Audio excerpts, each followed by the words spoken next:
এই পাশে রয়েছে হান্ডি হাঁস আর এই পাশে রয়েছে হান্ডি বিফ। চিটাগাং নোয়াখালীর যে কাস্টমাররা তারা কখনো চিন্তা করে না বা মানুষজনও চিন্তা করে না তাদের এই ঐতিহ্যবাহী খোলা যাওয়া পিঠা এভাবে রাস্তায় বিক্রি হতে পারে। হ্যালো এভরিওয়ান, সবাই কেমন আছেন? আমি অচিন ফ্রম অচিনস ওশান। আজকে হচ্ছে অলরেডি আমার রান্না প্রায় শেষের দিকে। এই পাশে রয়েছে হান্ডি হাঁস আর এই পাশে রয়েছে হান্ডি বিফ।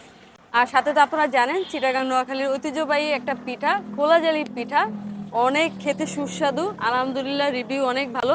চিটাগাং নোয়াখালীর যে কাস্টমাররা তারা কখনো চিন্তা করে না বা মানুষজনও চিন্তা করে না তাদের এই ঐতিহ্যবাহী খোলা যাওয়া পিঠা এভাবে রাস্তায় বিক্রি হতে পারে। আর ঢাকাতে কিন্তু আমরাই প্রথম এই পিঠাটা সেল করতেছি।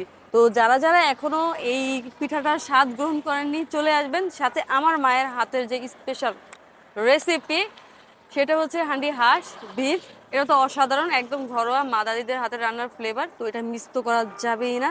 তো যে যেখান থেকে ভিডিও দেখতেছেন চলে আসবেন। আর আমার যে টিকটক ফেসবুক পেজ বা টিকটক অ্যাকাউন্ট আছে অবশ্যই কিন্তু ফলো দিয়ে আমাকে সাপোর্ট দিবেন যাতে আমি আরও সামনের দিকে এগিয়ে যেতে পারি।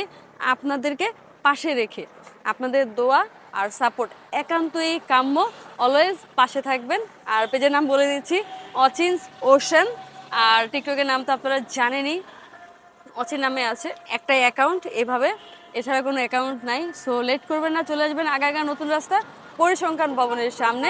সোনালী ব্যাংকের একটা বুথ আছে, বুথের একেবারে সামনে চলে আসবেন।